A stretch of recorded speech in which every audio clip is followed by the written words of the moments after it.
Samantala po, warehouses ng Department of Social Welfare and Development nakaalerto para sa agarang paghahatid ng tulong sa mga apektado ng pag-aalboroto ng Bulkang Kanlaon. Sinuwal talakay sa sentro ng eksklusibong balita, live.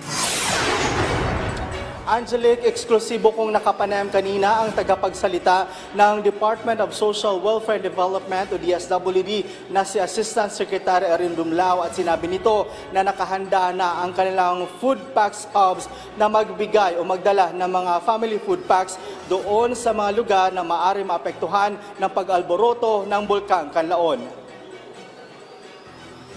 Naka-heightened alert na ngayon ang National Resource Operations Center na nasa Pasay City at ang Visayas Disaster Response Center na nasa Cebu matapos ang explosive eruption ng Bulkang Kanlaon kaninang umaga. Ito ang sinabi ng tagapagsalita ng DSWD na si Assistant Secretary Erin Dumlao. Sinabi ni Dumlao na nagpapatuloy na ang repacking ng mga family food packs sa mga nasabing dalawang Resource Operations Center ng ahensya.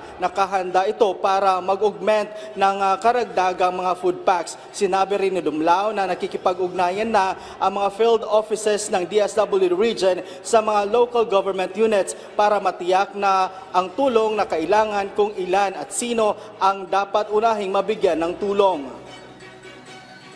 Yung ating National Resource Operations Center at yung ating Visayas Disaster Response Center na matatagpuan din naman sa Cebu.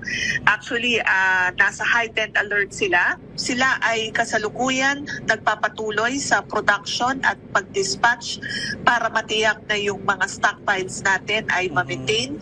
And gayon din po, matiyak na kung may kakailanganin ng karagdagan ng mga stockpiles ay agad po nila itong mati-dispatch. Sinabi rin ni Dumlao na mayroon nakahanda o naka-preposition na mga family food packs kagaya doon sa Negros Occidental na mayroong 88,000 food packs. Sa Negros Oriental mayroon naman 58,000 food packs at sa Siquijor Island na may 6,000 food packs. Itong mga food packs na ito ay handang ipamigay doon sa mga lugar o sa mga pamilya na maapektuhan ng pagsabog ng Bulkang Kanlaon. Angelique?